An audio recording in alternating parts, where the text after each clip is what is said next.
The crystal champagne flute shattered against the marble floor, and in that singular moment of suspended time, Elena Rodriguez knew her life was about to change forever. She stood frozen in the center of the Ashford family's grand ballroom, champagne dripping from her simple black uniform. 200 pairs of eyes boring into her like lasers. The woman who had accidentally collided with her, Damien Ashford, dripping in diamonds and disdain, smiled with the cruelty of someone who had never known consequence. "How clumsy," Vivian purred, loud enough for the entire charity gala to hear. "Perhaps the help should stay in the kitchen where they belong." Elena's cheeks burned with humiliation as laughter rippled through the crowd like poison. She had been working as a maid in the Ashford mansion for 6 months, every penny carefully saved and sent home to her mother's medical bills. She couldn't afford to lose this job, no matter how much her pride screamed at her to walk out. Her hands trembled as she knelt to pick up the broken glass, her vision blurring with unshed tears. Then a shadow fell across her, and a voice cut through the mockery like a blade through silk. "That's enough." The ballroom fell silent. Elena looked up to find Damien Ashford standing above her, his 6'3" frame radiating barely contained fury. She had cleaned his private study every morning for months, always when he was away, catching only glimpses of the man the tabloids called the Ice Prince of Manhattan. Up close, he was devastating. Sharp cheekbones, steel gray eyes, a jaw that could have been carved from granite. But it was the cold fury in his expression that made her breath catch. He wasn't looking at her. He was staring at his sister-in-law with the kind of controlled rage that made grown men step back. "Damien, darling, I was just—" Vivian began, but he raised a hand, silencing her mid-sentence. "You were just leaving," he said quietly, and somehow the whisper was more terrifying than a shout. "And tomorrow, you'll be finding a new place to host your little social gatherings. You're no longer welcome in my home." The collective gasp was audible. Damien Ashford never made scenes. He was known for his icy control, his methodical business decisions, his complete emotional detachment. This public display was as shocking as if he had started dancing on tables. Then he did something even more shocking. He extended his hand to Elena, his gray eyes meeting hers with an intensity that made her forget how to breathe. "Get up," he said, not unkindly, "and stop kneeling for people who aren't worth the dirt on your shoes." Elena placed her hand in his, and the moment their skin touched, electricity shot through her entire body. His hand was warm, firm, steady, an anchor in the chaos of her humiliation. He pulled her to her feet with effortless strength, then did something that would be replayed on social media for weeks. He removed his tuxedo jacket and draped it around her shoulders, covering her champagne-soaked uniform. The jacket smelled like expensive cologne and something uniquely him: cedar and midnight and power. "You're trembling," he observed, his voice low enough that only she could hear. "I'm fine," Elena whispered, though she wasn't fine at all. She was standing in a ballroom full of Manhattan's elite, wrapped in Damien Ashford's jacket, while he stared down his own family with the cold precision of a man who had just declared war. "No," he said, still holding her hand. "You're not. But you will be." He turned to face the crowd, his expression glacial. "Let me make something clear to everyone here. Elena Rodriguez is no longer my maid. As of this moment, she is my fiancée." The silence that followed was absolute. Elena's heart stopped beating. Surely she had misheard. Surely this was some kind of fever dream brought on by humiliation and shock. But Damien's hand tightened around hers, and when she looked up at his face, she saw no humor, no hesitation, only that same cold determination that had built an empire before he turned 30. "Damien, you can't be serious," his mother began, her cultured voice shrill with horror. "I'm entirely serious," he interrupted, his tone brooking no argument.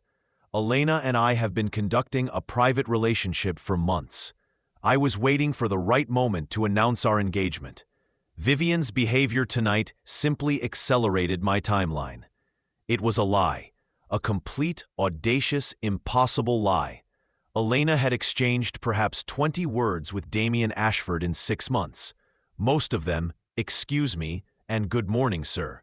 But as she stood there, wrapped in his jacket, his hand holding hers like a lifeline, she realized something. He was giving her a choice. His eyes met hers again, and in their gray depths, she saw a question, an offer, a way out of every problem that had driven her to scrub floors and swallow her pride.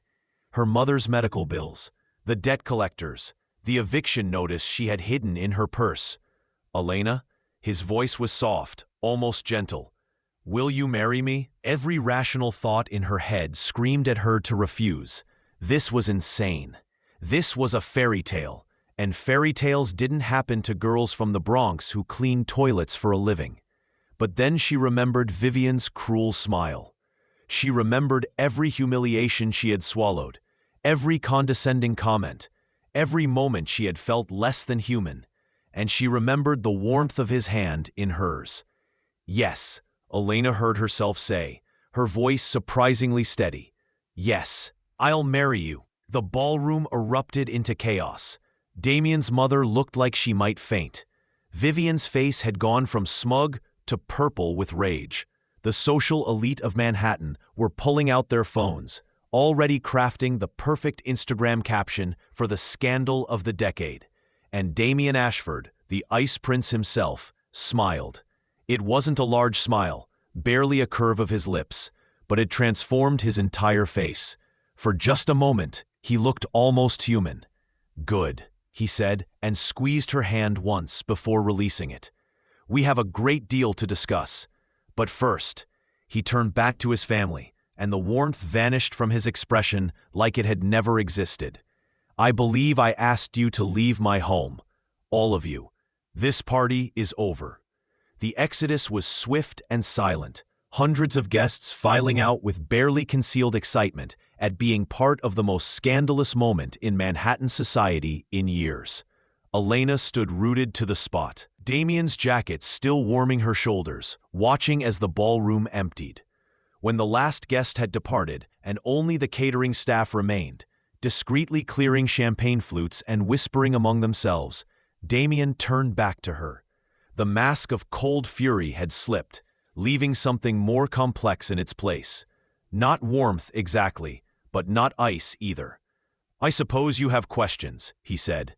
Elena laughed, a slightly hysterical sound that echoed in the now empty ballroom. "A few thousand, actually."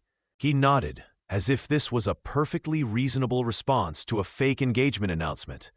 "Walk with me." It wasn't a request, but it wasn't quite a command either. Elena found herself following him through the maze of the Ashford mansion, away from the ballroom and its lingering humiliation. They walked in silence through corridors she had cleaned but never truly seen, past paintings worth more than her entire neighborhood, under chandeliers that cost more than her mother's surgery. Finally, they reached a room she recognized, his private study. She had dusted these shelves, vacuumed this Persian rug, polished these windows overlooking Central Park, but she had never been here when he was present. And the room felt different now. Intimate, dangerous. Damien moved to the bar and poured 2 glasses of amber liquid, then handed one to her. "Scotch," he said.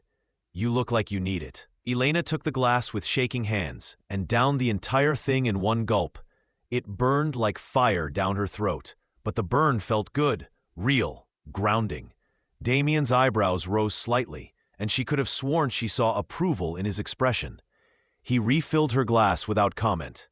"So," Elena said, finding her voice, "was that some kind of elaborate revenge against your family? Because I have to tell you, there are easier ways to piss off your relatives than fake marrying the maid." Something flickered across his face, pain, quickly hidden. "It's not fake," he said quietly. "I fully intend to marry you. The question is whether you'll agree to my terms." Elena set down her glass carefully, afraid she might drop it. Your terms, yes. Damien moved to his desk and withdrew a document that looked suspiciously like a contract. I need a wife. You need financial security. I'm proposing a business arrangement that benefits us both. Elena stared at the document like it might bite her. A business arrangement?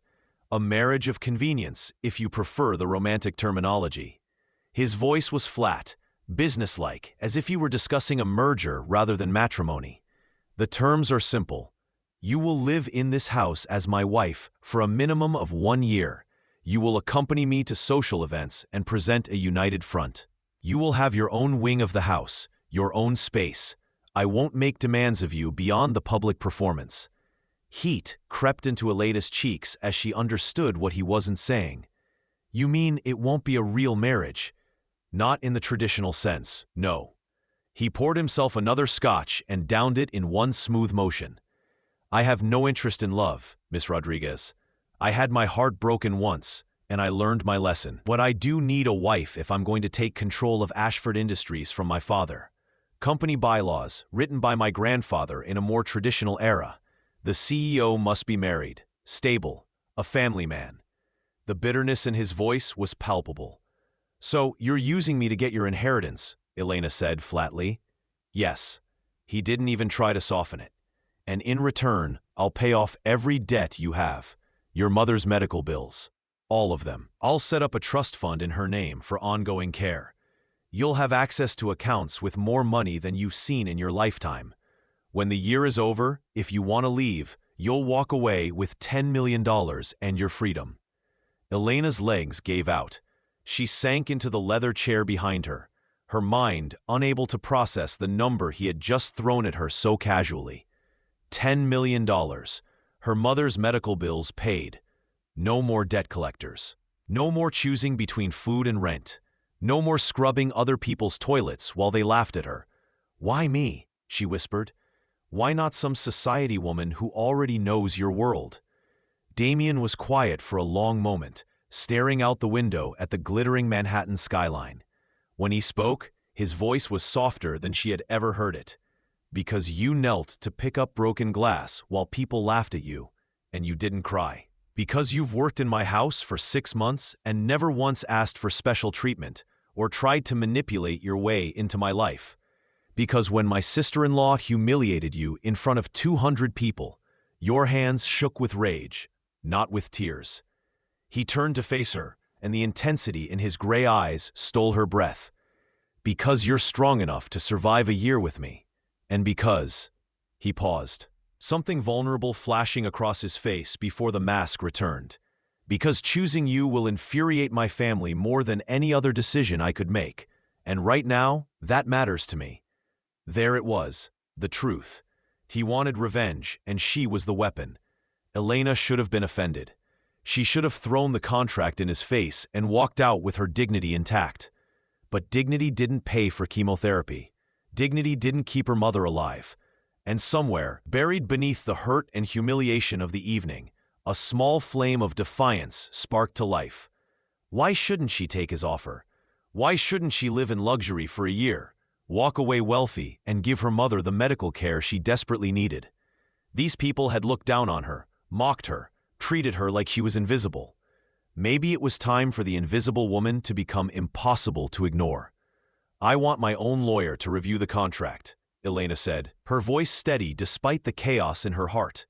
And I want the money for my mother's care transferred into the trust immediately, not at the end of the year. If I'm going to do this, I need to know she's taken care of, regardless of what happens.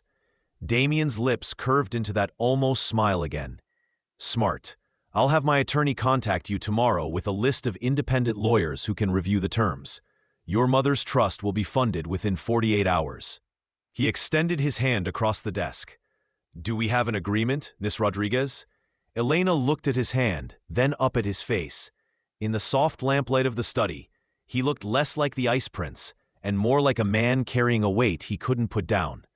There were shadows under his eyes she had never noticed before, a tightness around his mouth that spoke of pain carefully hidden.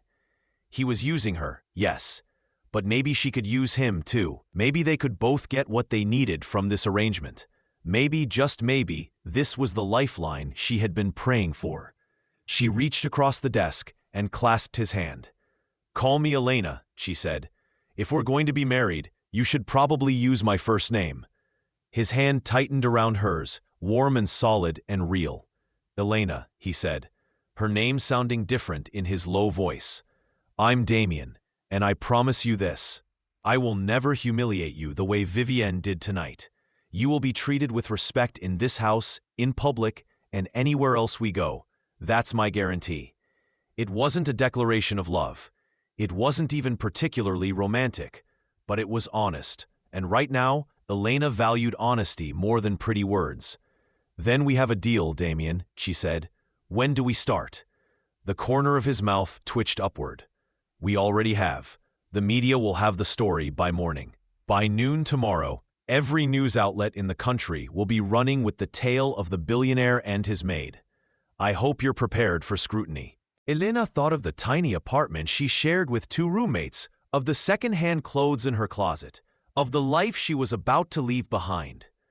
"I'm not sure anyone could be prepared for this," she admitted, "but I'll manage." Damien nodded, finally releasing her hand. "I believe you will. For what it's worth, you handled yourself admirably tonight. Most people would have fallen apart under that kind of public attack." The compliment, unexpected and seemingly genuine, made Elena's throat tighten with emotion. "I've had practice," she said quietly. "People like Vivienne aren't new to me. They're just usually not wearing designer gowns when they try to make me feel small." Something dark crossed Damien's expression. "Vivienne won't be a problem anymore. Neither will anyone else in my family. I've made sure of that." There was a finality in his tone that made Elena shiver. She had just aligned herself with a man who could destroy his own family with a few words. What did that make her? His ally? His weapon? His wife? The words still felt impossible. Wife. Tomorrow she would wake up as Elena Rodriguez, maid and daughter and struggling survivor. But soon, terrifyingly soon, she would be Elena Ashford, wife to one of the most powerful men in Manhattan. The thought should have terrified her. The strange part was, it didn't. What terrified her was the warmth she had felt when his hand held hers, the electricity that still seemed to linger on her skin where he had touched her. This was supposed to be a business arrangement, nothing more. She couldn't afford to forget that. Damien must have seen something in her expression because his own face softened almost imperceptibly. "You should get some rest," he said. "Mrs. Garcia will show you to one of the guest rooms. Tomorrow we'll begin the process of moving you into the main suite. Appearances matter, and the press will expect us to be living together." The main suite, his bedroom. Elena's pulse jumped even as he continued. "You'll have your own room within the suite, of course. Your privacy will be maintained." Of course it would, because this wasn't real. None of this was real. Elena stood, suddenly desperate to be alone, to process the impossible turn her life had taken. "Thank you," she said, though she wasn't sure what she was thanking him for. The rescue? The proposal? The escape route he had thrown her? Damien walked her to the door, and as she passed him, he spoke once more, his voice so low she almost missed it. "Elena, I know I'm asking a great deal of you, but I promise I'll make it worth your while." She looked up at him, this man who was going to be her husband, and saw past the ice for just a moment. Saw the hurt buried deep, the walls he had built to protect himself, the loneliness that mirrored her own. "I hope we both do," she said softly. Then she stepped out into the corridor, wrapped in his jacket, carrying his contract, and walked toward a future she couldn't have imagined in her wildest dreams. Behind her, she heard the study door close with a soft click. The sound felt like the ending of one life and the beginning of another. Elena had no idea if she was making the biggest mistake of her life or the smartest decision she had ever made. She supposed she had a year to find out. The media firestorm began at dawn. Elena woke in the guest room, larger than her entire apartment, with sheets that felt like clouds and a view of Central Park that made her breath catch, to her phone exploding with notifications. 17 missed calls from her roommates, 43 texts. Her Instagram, which usually had maybe 50 followers, had been flooded overnight with thousands of follow requests. And when she made the mistake of opening Twitter, she found herself trending nationwide. The headlines were a mixture of shock and scandal. Billionaire Damien Ashford engaged to household staff. From maid to Mrs., the Cinderella story of Elena Rodriguez. Ashford family in chaos after heir's shocking announcement. There were photos. Grainy cell phone pictures from the gala showing Damien draping his jacket around her shoulders, the two of them holding hands, the moment he had announced their engagement. In the pictures, Elena looked shell-shocked and small. Damien looked like he was about to burn down the world. Her phone rang again, her mother's number flashing on the screen. Elena's heart clenched as she answered. "Mija, what is happening?" Her mother's frail voice came through, speaking in rapid Spanish. "The television, the internet, everyone is saying you're going to marry Damien Ashford? Please tell me this is some kind of mistake." Elena closed her eyes, trying to find the words to explain the inexplicable. "Mama, it's complicated. But yes, it's true. And Mama," her voice cracked slightly, "he's going to pay for your treatment, all of it. You won't have to worry anymore." The silence on the other end was profound. Then her mother started to cry. Soft sobs that broke Elena's heart. "No, no, Mija, not like this.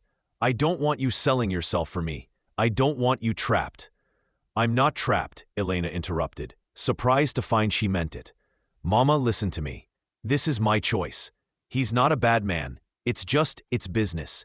But the money is real, and you'll be taken care of. Please let me do this." She could hear her mother's breathing, ragged with tears and illness, and prayed for understanding.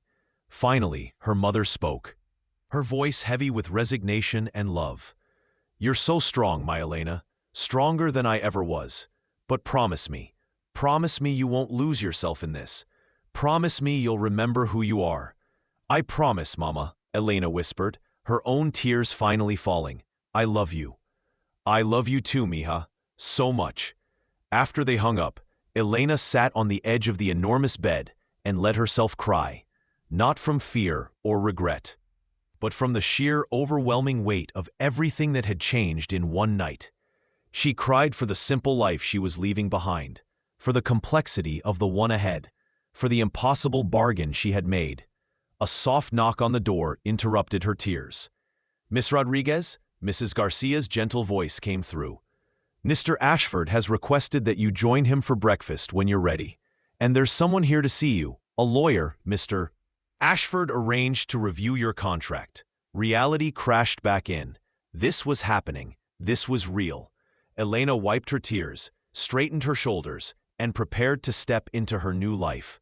When she emerged from the guest room an hour later, showered and dressed in her own simple clothes, jeans and a sweater that felt impossibly plain in the Ashford mansion, she found Damien waiting in the breakfast room. He was reading the newspaper, or at least pretending to, dressed in a perfectly tailored suit despite the early hour. He looked up when she entered, his gray eyes assessing. "You've seen the news," he said. It wasn't a question. "Hard to miss it," Elena replied, sliding into the chair across from him. The table was laden with more food than 10 people could eat. Pastries, fruit, eggs, bacon, toast. Her stomach growled despite her emotional turmoil. "Eat," Damien said, pushing a plate toward her. "You'll need your strength. Today is going to be exhausting." He wasn't wrong. The lawyer, a sharp-eyed woman named Patricia Reeves, who looked like she could eviscerate opposing counsel without breaking a sweat, spent 3 hours walking Elena through the contract line by line. The terms were exactly as Damien had described, with no hidden clauses or tricks. 1 year of marriage, public appearances as needed, separate living spaces within the main suite, her mother's medical trust funded immediately, $10 million at the end of the year, or upon the marriage's termination, whichever came first, and one additional clause that made Elena's breath catch. In the event that either party wishes to convert the arrangement into a genuine marriage, they may propose such to the other party. Both parties must agree to any change in the terms of this agreement. Patricia caught Elena's expression. "It's a standard clause for these types of arrangements," she said neutrally. "It simply allows for the possibility that circumstances might change. You're not obligated to agree to any such proposal." Elena nodded, though her mind was spinning. Why would Damien include that clause if he was so certain he wanted nothing to do with love? But she signed the contract anyway, her signature looking small and uncertain next to his bold, confident scrawl. "Welcome to the Ashford family," Patricia said with a hint of dark humor. "May God have mercy on your soul." As if summoned by the mention of family, Damien appeared in the doorway of the study where they had been working. "Patricia," he nodded to the lawyer, "thank you for your time." "Always a pleasure, Damien," Patricia replied, gathering her papers. She paused by Elena and lowered her voice. "You have my number. If you need anything at all, you call me. Understood?" Elena nodded, grateful for the unexpected solidarity. After Patricia left, Damien moved further into the room, his presence somehow making the large space feel smaller. "The trust for your mother has been funded," he said without preamble. "I've taken the liberty of having her transferred to Sloan Kettering. They have the best oncology department in the country, and I've ensured she'll have a private room and round-the-clock care." Elena's knees went weak. Sloan Kettering. The hospital where she had been told the treatment was so expensive it might as well have been on the moon. "Damien, her voice broke, "thank you doesn't seem like enough. It's in my best interest to keep you happy," he said, but his tone lacked the coldness she had expected. "A content wife is a convincing wife. Besides," he paused, something flickering across his face, "no one should lose their mother because they can't afford treatment. I may be using you, Elena, but I'm not a monster." He said it like he was trying to convince himself as much as her. Elena wanted to ask him what had made him build such walls around himself, what had hurt him so badly that he equated marriage with business and love with weakness. But before she could find the words, his phone buzzed. "The car is here," Damien said, checking the message. "We need to go shopping. You'll need appropriate clothing for the events we'll be attending. And the press will be documenting everything. I've arranged for Bergdorf's to close their personal shopping floor for us this afternoon." Elena blinked. "You're taking me shopping?" "I'm taking you to be dressed," he corrected. "There's a difference. This isn't Pretty Woman, Elena. This is strategic image management." The reference to the movie made her smile despite herself. "So, you're Richard Gere, and I'm Julia Roberts?" "I'm far less charming than Richard Gere," Damien replied, "and considerably more difficult to live with. But yes, the basic principle applies. You need to look the part." The next few hours were a whirlwind of luxury that made Elena's head spin. Bergdorf Goodman's personal shopping floor, closed to everyone but them, and an army of sales associates who treated her like she might actually belong there. Dresses in colors she had never imagined wearing, fabrics so soft she was afraid to touch them, shoes that cost more than she used to make in a month. Damien sat in a plush chair, looking bored but somehow still commanding, as the stylists paraded her in and out in different outfits. "That one," he would say occasionally, and the dress would be whisked away to be purchased. "No, not that color. Try the emerald. The neckline is too low. Next." Elena felt like a doll being dressed, but she couldn't deny that the woman staring back at her from the mirror looked like someone who could plausibly be Damien Ashford's wife. The clothes transformed her, made her look sophisticated and elegant instead of simply clean and presentable. When they finally emerged from Bergdorf's 4 hours later, Elena was wearing a charcoal wool dress that hugged her curves perfectly, paired with Italian leather boots and a cashmere coat that felt like wearing a cloud. The pile of shopping bags being loaded into Damien's car represented more money than she had earned in her entire life. "You look beautiful," Damien said, as they settled into the back of his town car, and Elena's heart did a traitorous flip. "You don't have to say things like that when no one's watching," she replied, looking out the window to avoid his gaze.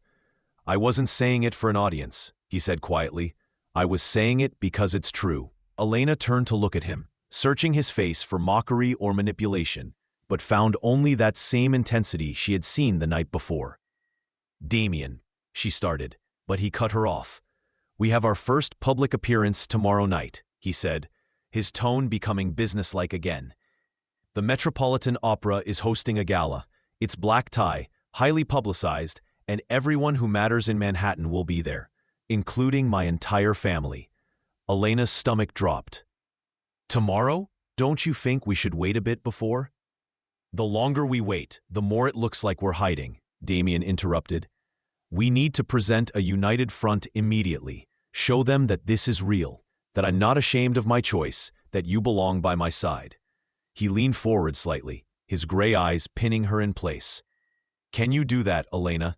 Can you walk into a room full of people who will be judging you, dissecting you, waiting for you to fail, and hold your head high?" Elena thought of the gala, of Vivian's cruelty, of the way she had knelt in champagne and broken glass while people laughed. She thought of her mother in Sloane Kettering, finally getting the care she needed.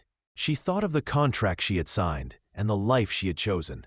"Yes," she said firmly, "I can do that." Damien smiled, that rare expression that transformed his face. "Good, because I'll be right beside you, and anyone who tries to humiliate you will answer to me." The promise should have felt patronizing, the big, strong man protecting the helpless woman. But coming from Damien, with that steel in his voice and fire in his eyes, it felt like something else. It felt like partnership. That night, Elena moved into the main suite.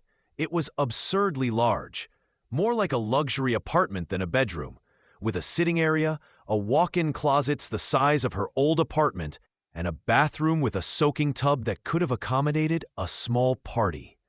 Her room was connected to Damien's through a shared living space, with thick doors that locked from both sides. "Your privacy," Damien had said when showing her the layout. "I won't enter your space without permission, and I expect the same courtesy." But as Elena lay in her new bed that night, surrounded by luxury she still couldn't quite believe was real, she found herself staring at the door that separated her room from his.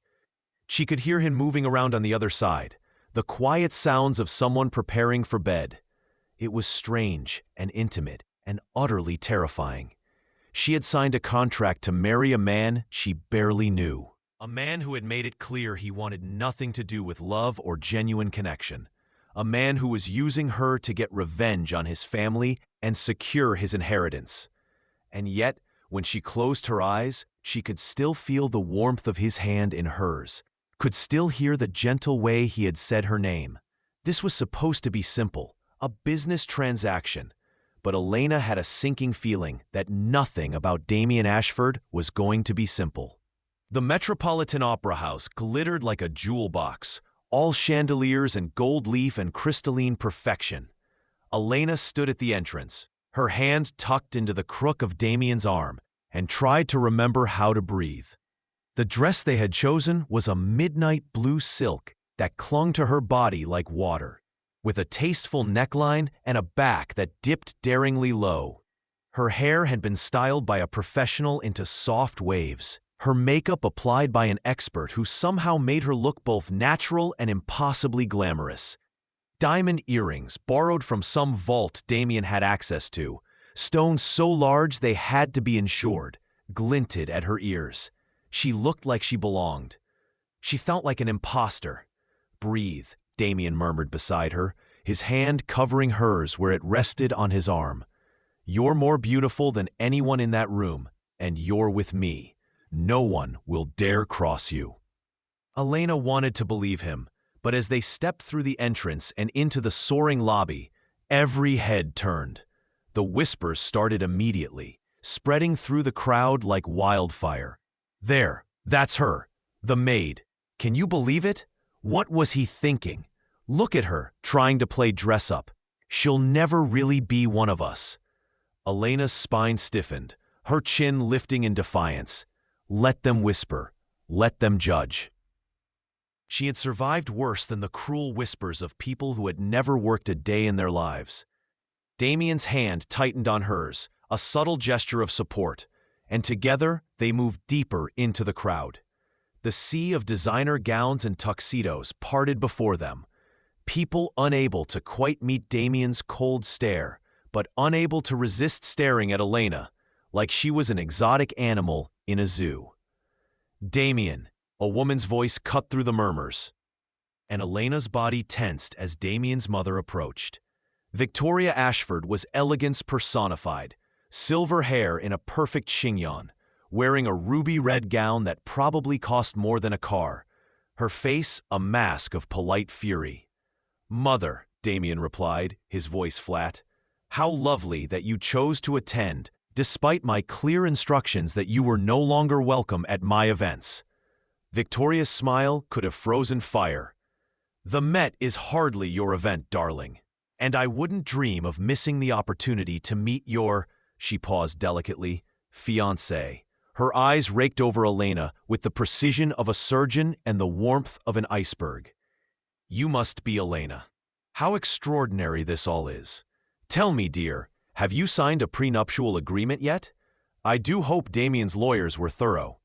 The insult was so thinly veiled it was practically naked, and Elena felt her cheeks burn.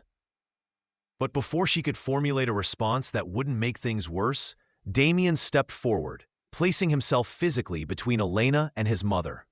"Elena signed a contract that protects both of our interests," he said, his voice dangerously quiet.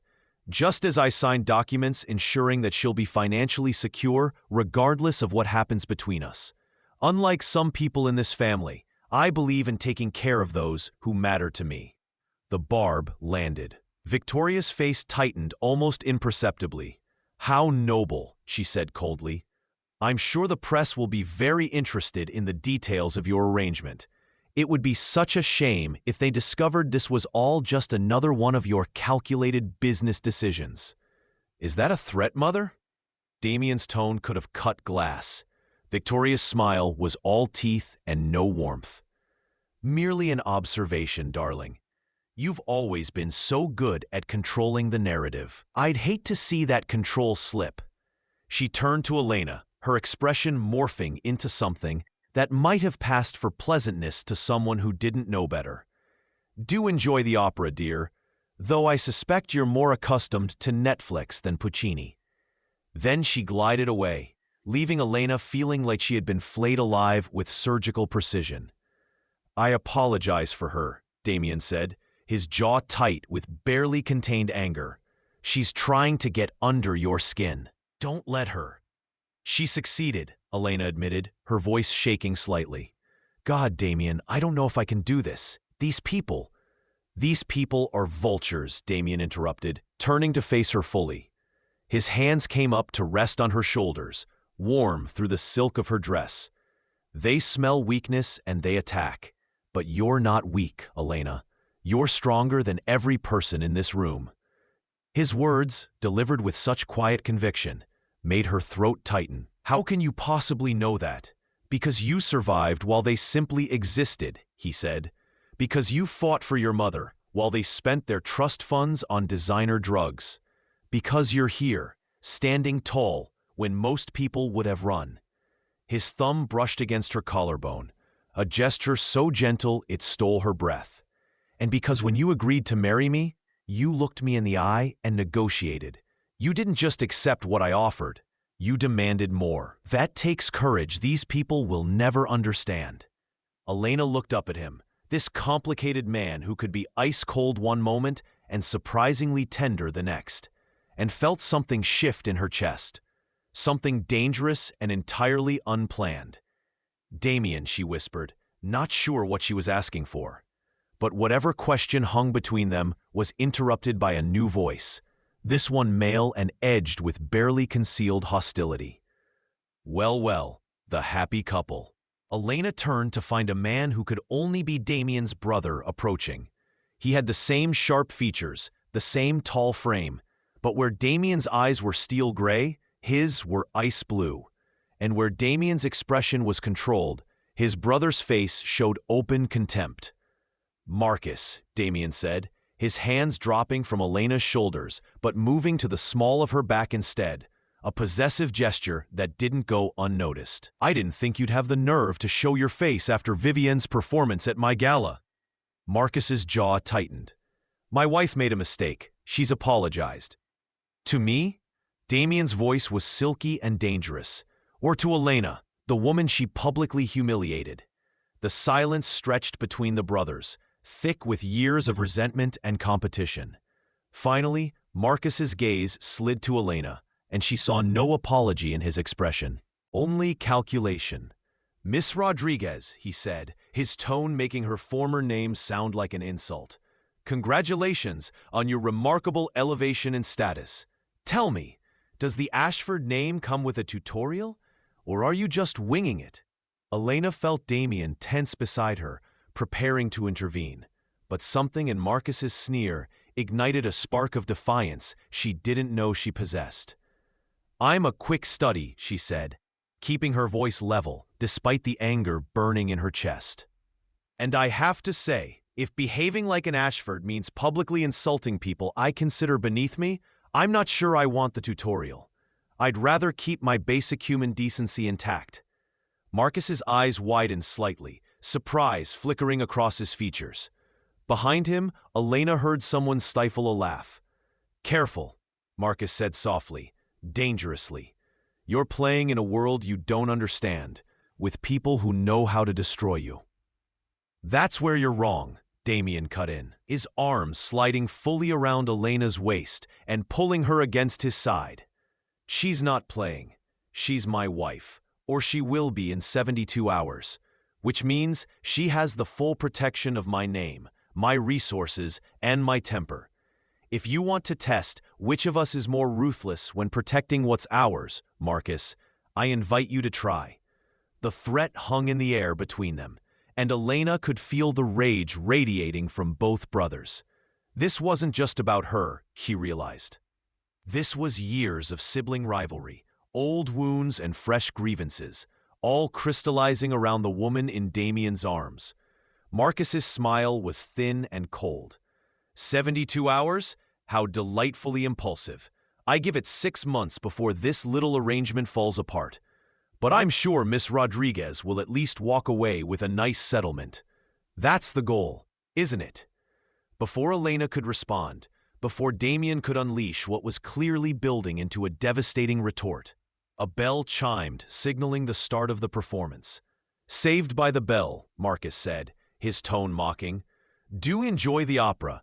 I'm sure it will be quite the education for your bride." He walked away, leaving Elena shaking with anger and something darker, doubt. Was that all she was to these people? A gold digger? A social climber who had manipulated her way into wealth? "Ignore him," Damien said, guiding her toward their private box. "He's trying to make you question yourself. Question us. Don't give him that power."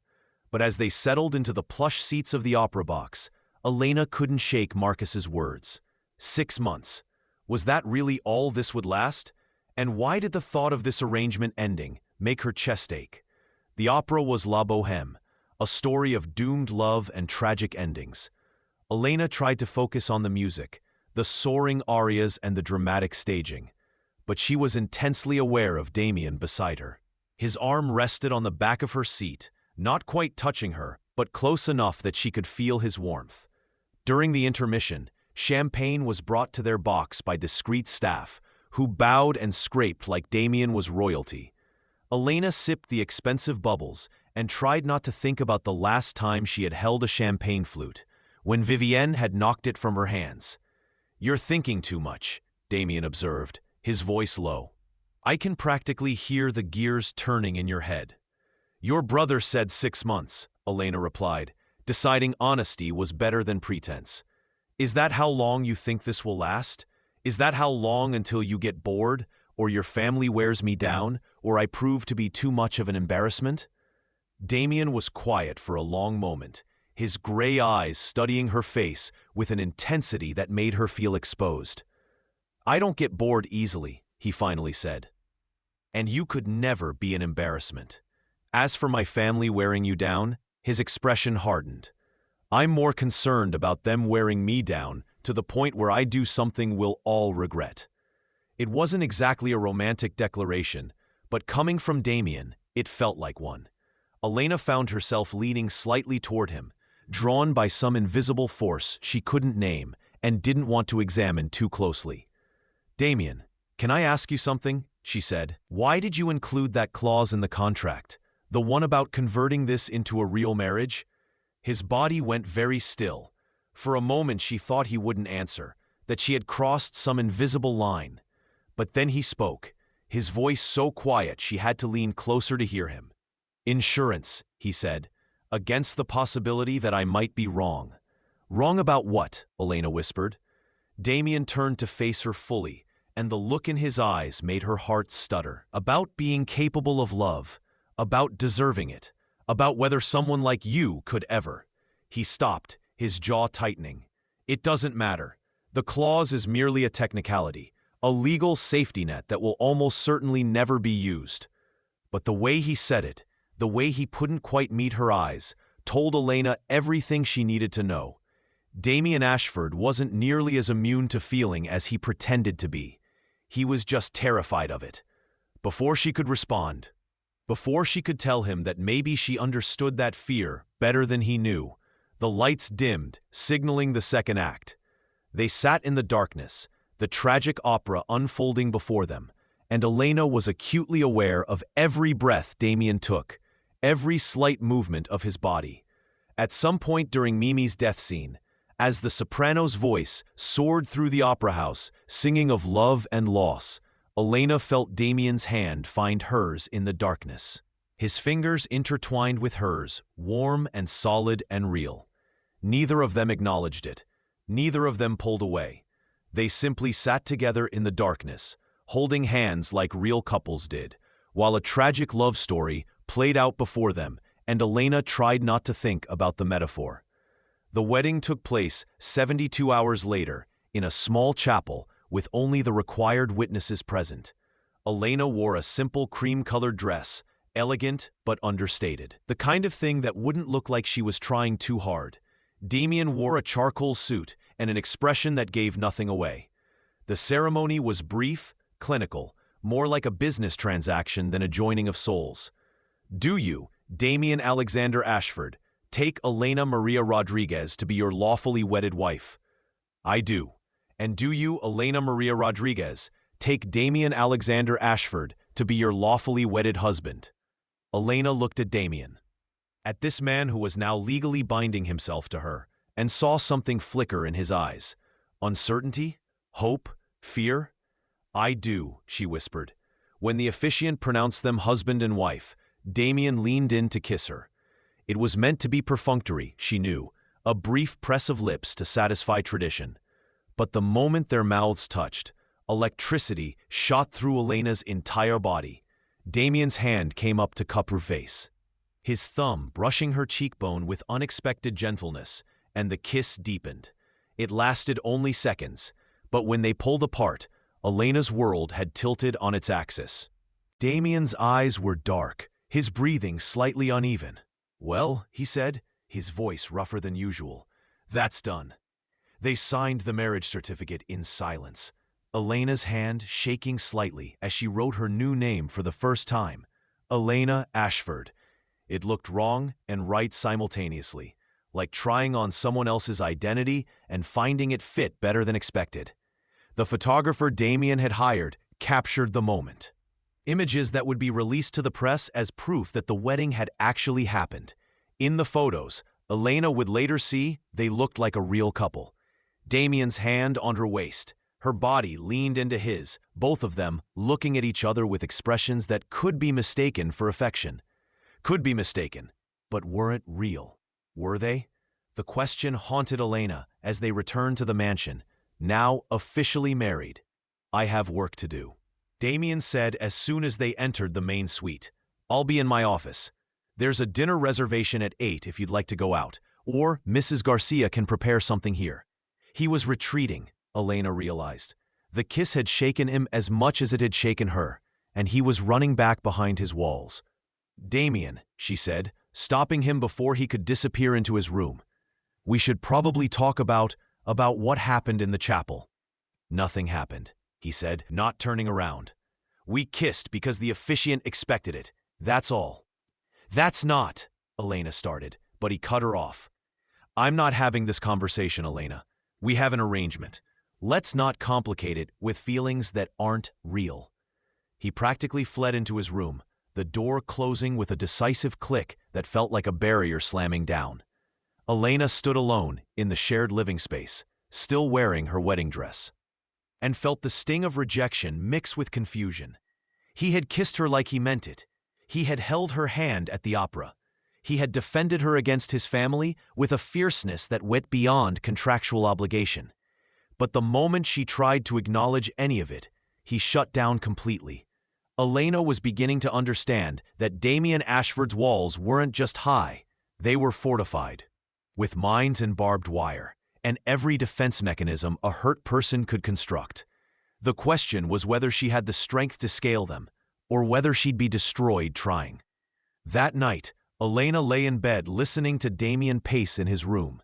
Back and forth, the quiet footfalls of someone who couldn't settle. She wanted to go to him, to knock on his door and demand honesty, but the memory of his cold dismissal kept her frozen. This was a business arrangement.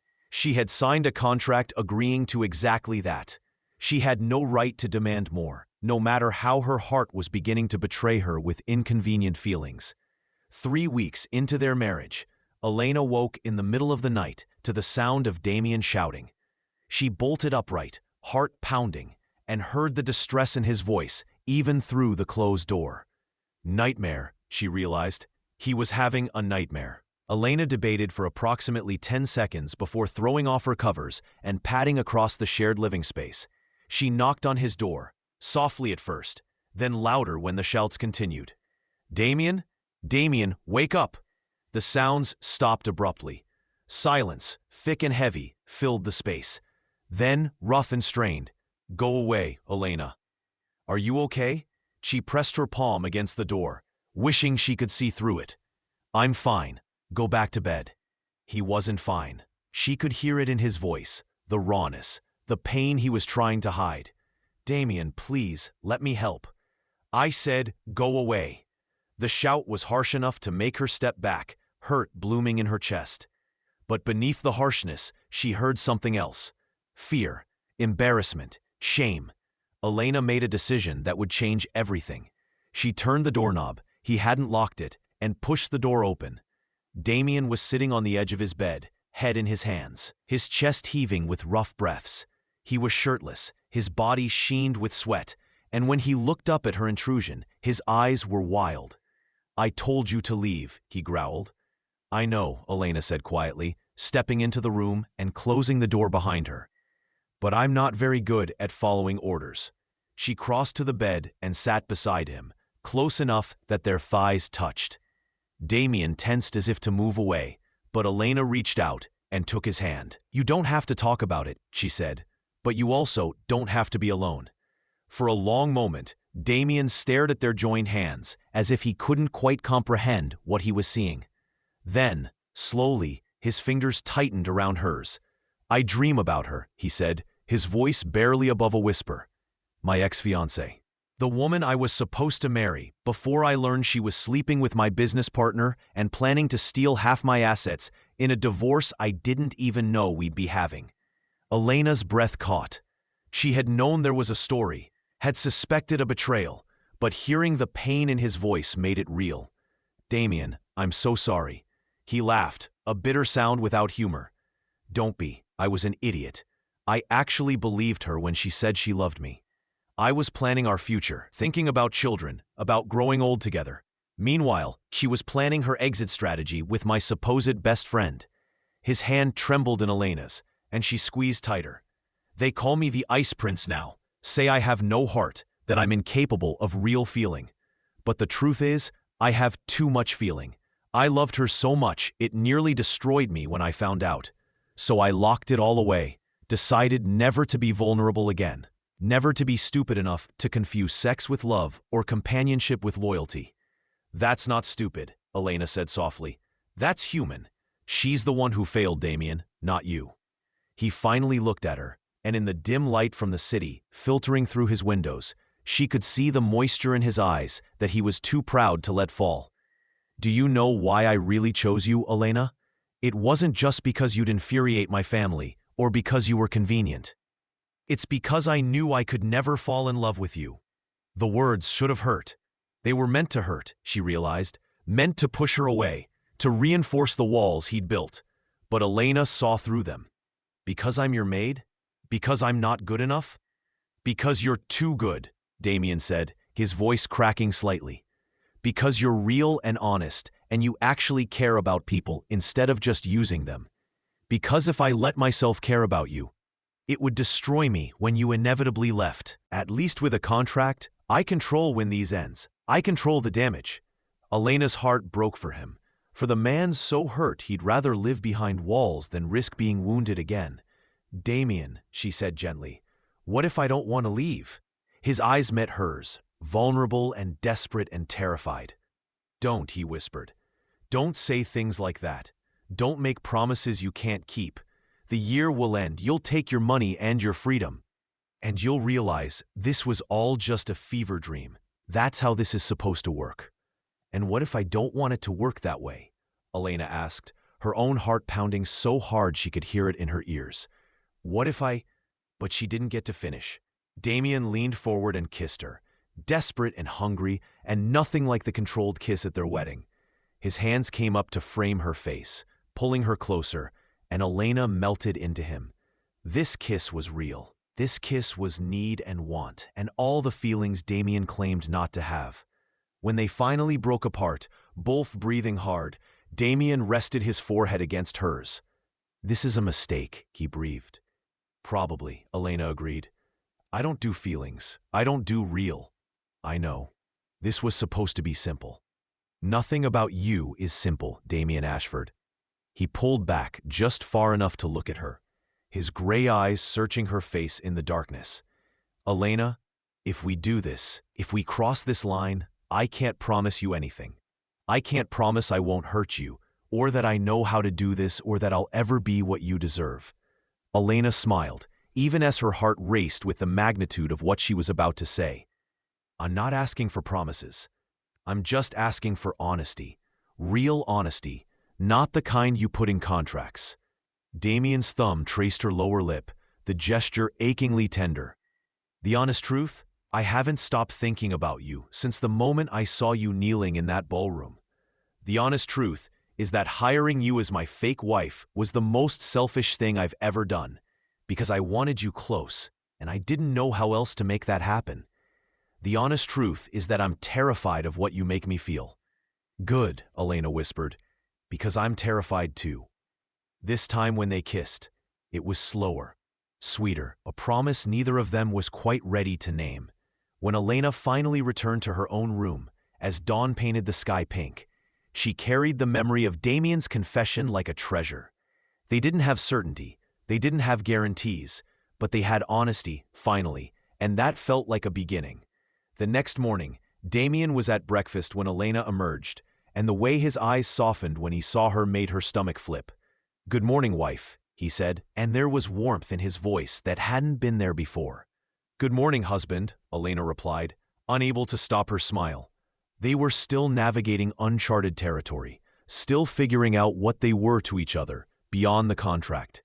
But as Damien reached across the table to take her hand, as he smiled at her with genuine affection instead of calculated performance, Elena thought that maybe, just maybe, this impossible arrangement might become something real, something worth fighting for.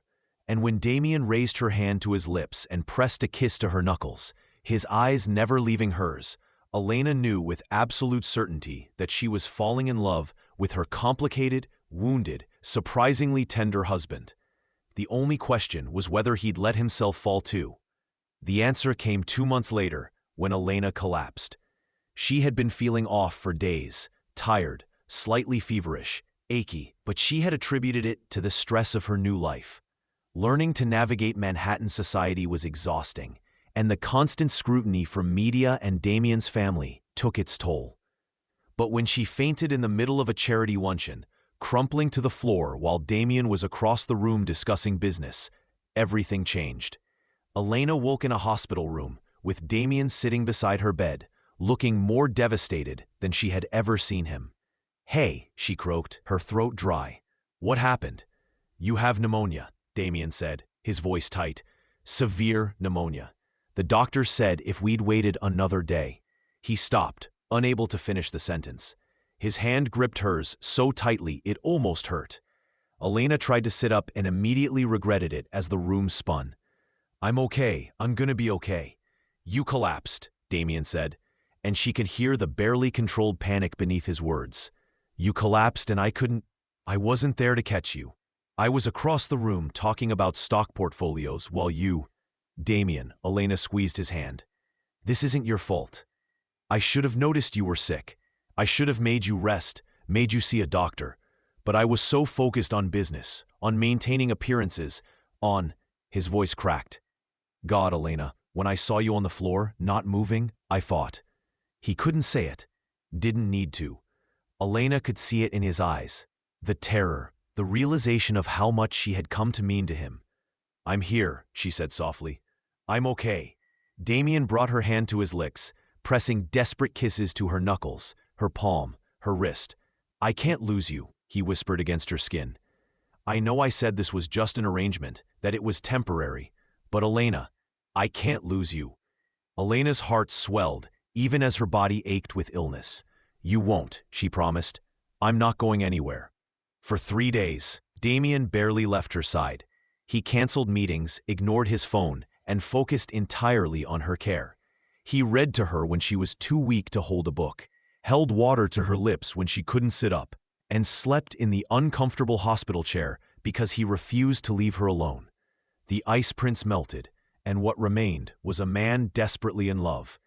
"You're hovering," Elena teased on the 3rd day, when she was finally feeling human again. "I'm attentive," Damien corrected, adjusting her pillows for the 100th time. "There's a difference." "Damien." She caught his hand, pulling him to sit on the edge of her bed. "I need you to say it. I need to hear you say what I see in your eyes every time you look at me." He went very still. Then slowly, he reached up to cup her face with both hands, his touch infinitely gentle. "I love you," he said, his voice raw with emotion. "I tried not to.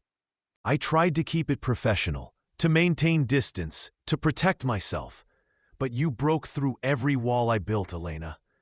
You made me feel again, made me want again, made me hope again. I love you so much it terrifies me." Tears streamed down Elena's face. "I love you too," she whispered. "I think I've loved you since you put your jacket around my shoulders and looked at me like I mattered." Damien kissed her then, soft and sweet and full of promise. When he pulled back, he was smiling, truly smiling, with a joy she had never seen on his face before. "The contract is void," he said. "I'm tearing it up.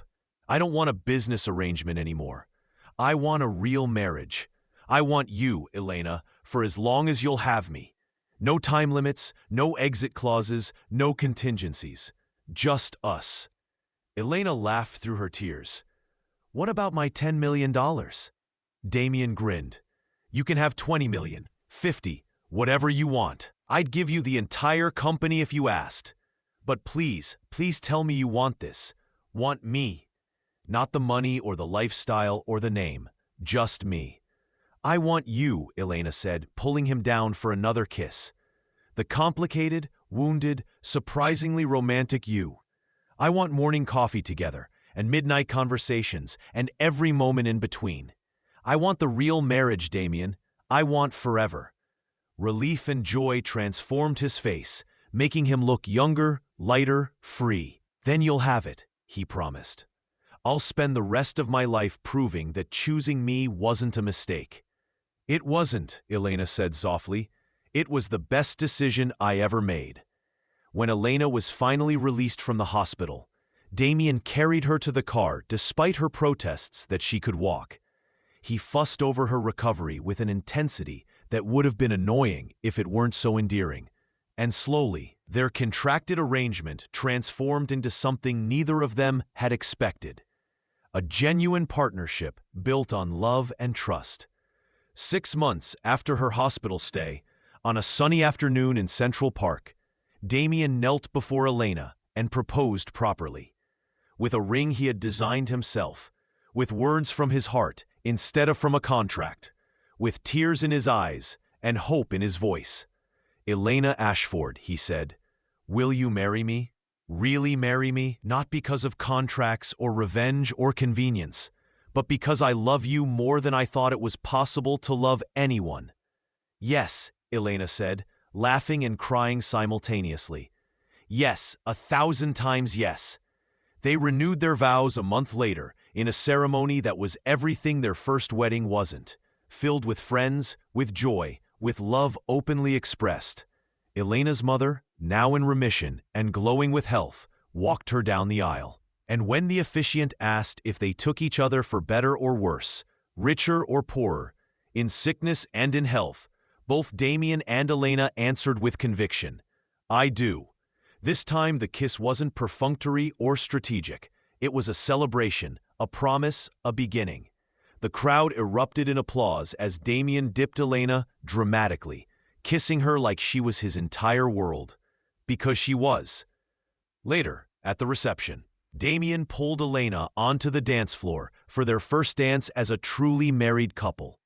As they swayed together, his arms around her waist, her hands linked behind his neck, he leaned down to whisper in her ear, "Thank you for breaking through my walls. Thank you for seeing past the ice to the man underneath. Thank you for loving me when I didn't know how to love myself." Elena smiled up at her husband, her real husband, chosen and cherished, and whispered back, "Thank you for taking a chance on an ordinary woman." "You were never ordinary," Damien said, his gray eyes soft with adoration. "You were extraordinary from the moment I met you. I was just too scared to admit it." They kissed again, and around them the celebration continued. Friends and family rejoicing in a love story that had begun with a contract and ended with a choice. A choice to love, a choice to trust, a choice to believe in happily ever after. As Elena looked around at the life she had built, her mother healthy and happy, her friends celebrating, her husband looking at her like she hung the moon, she marveled at how far she had come from that humiliating night in the ballroom. She had been an ordinary woman, a maid dismissed and derided. Now she was Elena Ashford, not because of a contract or a name, but because she had fought for her place in this world and won. And beside her stood Damien. The man who had started as her employer, became her husband in name, and ended as the love of her life. "What are you thinking?" Damien asked, noticing her contemplative expression. "I'm thinking that I would do it all again," Elena said. "The humiliation, the contract, the confusion, all of it, because it led me to you." Damien pulled her closer, his forehead resting against hers. "I would too," he whispered. "Every moment, every mistake, every wall I tried to build between us. Because in the end, you're worth everything."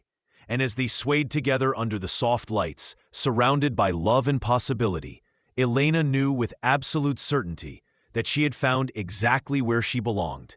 Not in a mansion or in wealth or in society's approval, but in the arms of a man who had learned to love again, and who loved her with his whole scarred, healed, imperfect heart. Their story had begun with spite and contracts, but it ended with choice and devotion, and a love that would last a lifetime. And that, Elena thought as Damien kissed her again, was the best ending of all.